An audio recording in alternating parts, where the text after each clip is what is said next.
He's going to teach me how to do this. So my guest today is Stephen Borzacello. And he's going to talk about which is called a crochet brand called Brochet. How, how are you, Stephen? How the heck Hello, did this brochet everybody. 30 easy patterns for crochet weaponry and I guess amami gory. I'm not even going to get into It's that okay. part. No, I want to let you do it. Amigurumi. Amigurumi is basically like crocheting stuffed animals. It's the Japanese word for like crocheted plushies. And this is a play on words because I do things like guts and brains and such. I love it. Things like that. Nice to And meet you, by the because way. you nice to meet you too.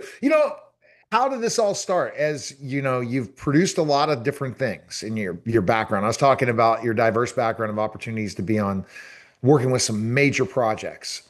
What made you kind of Sure, come up sure. with looking at your own brand versus other people's brands? Because that's sometimes what we focus as creators. We create other people's brands versus ourselves.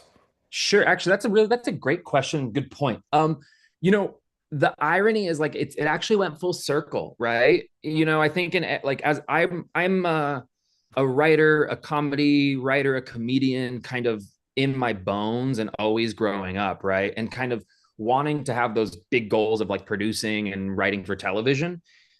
You self-produce, you write your own stuff, a lot of really bad stuff, right? Unfunny sketches, and then hopefully with enough reps and enough experience, you get opportunities to actually write for other people's voices and brands. And that's kind of what happened for me. Yeah, so I just moved out here when I was super young. Out here is Los Angeles, by the way. um, I was a kid actor, didn't see crazy success, did a couple things you can be proud of, I suppose. Really? And Well, I didn't know the whole kid acting thing. What did you do as a kid well, actor? that's what I mean. Nothing Oh, big enough for you to hear. Nothing big enough to make it to the resume. I did a lot of like community theater, school theater, and then had an opportunity to kind of like my mom was wildly supportive, and I lived down in like Orange County, so I had the opportunity to kind of come up to LA and get really good classes and get like a manager and kind of go through the whole auditioning process. And that's actually what got me to move out here. Uh, then I quickly kind of the analogy I like to use is, improv and acting was the driving range, and I really wanted to play 18 holes of golf, right? Because I realized kind of just like how incredibly in depth and complex the world of production is from yeah. like a left side and a right side. um, and then I dove in, started producing, again, really bad sketch comedy with my friends, learned how to direct, got a camera, just was really scrappy. Started getting PA jobs and then G&E department jobs, which is grip and electric. And then from there, did like camera department stuff and then post department stuff. And all throughout, I was kind of writing and working on my craft. And then I got lucky. Yeah. And that's what it is. It's, not talent. It's a lot of being in the right place at the right time. I got to write on Nickelodeon's All That reboot, which I'm super proud of. Got to write 25 episodes of really, I think, funny and like unique and special kids sketch comedy, with Nick. Wrote a couple pilots for them and with a couple networks. And ultimately, before the strike, which changed a lot of stuff, I wrote on a really great kids show called Tab Time, which I don't know, a lot of people don't know this, but in America and in United States television, I wonder if it's actually the same in Europe. Uh, if you're writing for a lower age bracket, it actually has to be educational by law. So what ends up happening is you end up working with an educational consultant as well as like a network and a studio. And that kind of made me fall in love with this gets heady, but like soft curriculum things, right? Okay. Creating tools and instruments to like help kids deal with big feelings and learn, Okay. everyday skills. And actually, that's kind of what brochet is. It's kind of Trojan horsing kind of all of those values, resilience, Mhm. creativity, curiosity, not being afraid to fail. Right. Anyway, um, so that then the strike happened, and Oh, you know And that's what happened. And I basically picketed for 4 or 5 days a week for the whole summer. Um, and it kind of made me realize like the only consistent thing I have is myself. So I just kind of full circle started doing independent things. I created this brochet platform. I learned how to crochet one night. Like seriously, I learned a year and a half ago. I saw a thumbnail of like some crocheted slippers online. Seriously, Oh, crochet wow. moccasins online. I'm like, I want to do that. Uh, I quickly learned how to make some scrap t-shirt yarn. I whittled a crochet hook out of my girlfriend's chopstick. I love it. And then I kind of failed that evening. but but the next day I went to Michael's and that was that. And then brochet was created a week later. And like a week after that, I was making lightsabers. And then a couple days after that came a ninja star. And then I just made some sketches with friends. And then the ball of yarn rolled. And then decided to go to a book after that, after doing all that. Yeah, it I feel like I reverse engineered it. I feel like, I it was the outpouring of like positivity and joy that I was seeing and realizing that like, oh, I can make a sword too. Oh, and then on top of that, there's like, for what it's worth, let's grab one. Like you can make this. So there's this really cool technical aspect, right, of crochet. Right. Cool left-minded, detail-oriented kind of endeavor. Right. But on but it's all to service like this really stupid, silly sketch where I'm gonna throw it at a friend. They're gonna like, oh, and like spit red yarn. There's just it's kind of all encompassing, it checks so many boxes. And those boxes are checked, but I mean, is it hard? Because I am not artistic at all. It's as hard as you want to make it.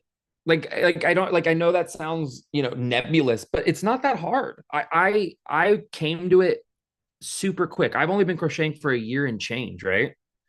And like I got boomsticks and like straight razors and things like that. And at the end of the day, it's like I only know a handful of stitches, Wow. little Sweeney Todd. But how long does it take you to do one of those? This one took not that long. This one took, but I'm also kind of like one of the things I love about it is having a visual and a vision in my head about stuff, and then like kind of tinkering around all Yeah. thumbs, figuring it out. So this took all together a few hours, but I also like wasn't working that hard. You know what I mean? I had some true crime in the background, and I was kind of tinkering and like, All what am I right. So doing? true crime. You So know? big, you're a fan of Yeah, true crime. yeah, I am. I'm a fan of a lot of things. I'm kind of a fanatic of things. But we actually timed it on my live. This took 26 minutes. All right. So basically, because you picked a niche, you jumped into it, brochet. How's that growing that community? Amazing. Well, here's the really cool thing, right? I think I got welcomed into a community of craft and crocheting, and I feel like I am now a part of it, and I want to give back. And they're amazing and welcoming and educated me. And then there's also this nerdcore community that I come from, that's a part of this, right? Because there's so much like, I'm looking at a Captain America shield over here. That could be Thor's hammer. We got some, Ash's boomstick over there, and then on top of that, there's also the community of like mindfulness and like people who seek out uh solutions to PTSD and things like Yeah. that. So it's been amazing. I feel like I've been able to be welcome to a community and learn from a community I'm now a part of. I've also been able to bring a bigger community into this thing. So it's been it's been all around awesome. And for what it's worth, the crafty crochet community is rad. There are a whole bunch of human beings up and down the spectrum that are all weird like Yeah. us, that make awesome stuff, that enjoy to like just tune out, Right. and they're great. They're awesome. So is there a brochet podcast in the works? As of now, no. We talked, I don't know if this was recording when we did talk about it. We talked about bandwidth, right? And like, I got to pick and choose, man. It takes, this may only take 30 minutes, but that's 30 minutes to take. And then I got to shoot it and But produce you're it. always doing lives. So True. right. So you can probably take some of that and put it into the podcast and still it's another distribution channel for you. I mean, like that's the key thing. If you're already recording live, make it a podcast as well, a video podcast that you have to go throw in the other way too. I mean, it's creating multiple Sure, sure. channels. And I just think that people will jump into the crochet community more and more. I think you're really Not a bad idea. carrying a baton for men in crocheting. So I thank you for saying so. Let me say this really quick too. So the irony is Vikings crocheted, cavemen crocheted, like chainmail is metal crochet, Yeah, right? So I think crochet is like wildly gender neutral and welcome to anybody, right? right, Because I also have buddies who literally nap, cavemen weapons, and there's a common interest in what we do. You know what I mean? Like we've shared not knots, it's that like we've shared knowledge of our knots between each other, right? And so there's a lot of really tactical right. things that go into I mean, crochet. I did, but you wouldn't know it. Now. So Sure, sure. I see the, virality in which I probably you already have, but I just see so many big things to this brand. It's pretty impressive, man. Thanks, Neil. I appreciate you, dude. Thank you for saying so. I do too. If since it's just you and me, I'll And speak. all my listeners and all these people listening right And now. it's just us talking. I'll be really honest. I think you know what I've realized now, and I do, and like there are these really awesome opportunities that are happening, right? Like the book is out today. We could talk about it in a second, whatever. All these things, right? There is a world I'm developing and working on a much larger YouTube show that sees No, me making I six think foot rockets and just the whole shebang.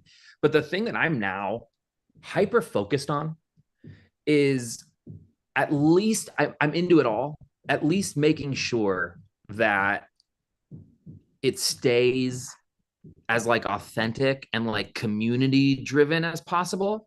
So as long as all of those things like take the first priority, I'm down to make this as big and as awesome as I can. You know what I mean? Oh, I think it's fantastic. I mean, I think you will. I know you will because you're entertaining. Like one of my clients, Dr. Gilda Carl, basically just put her on a TikTok account.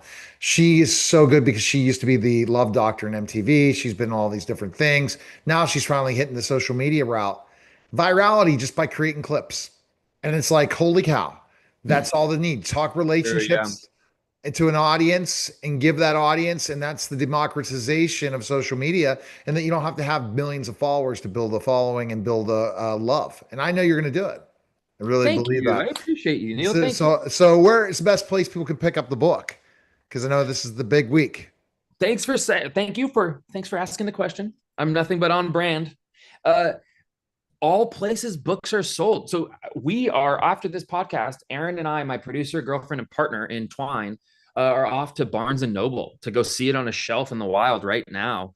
But you can get it Amazon, Barnes and Noble. You can go just Google, and it's available at mom and pop brick and mortars right now. It's available worldwide as an ebook right now. It is in shelves in North America as we speak today. In about a month, it'll be in UK and Europe, and then in Australia as well. Well, I'm rooting for you. I know you're going to be building something really big, Stephen. Best place. You have a website too for I brocheting? don't. I just exist on all the apps. Okay.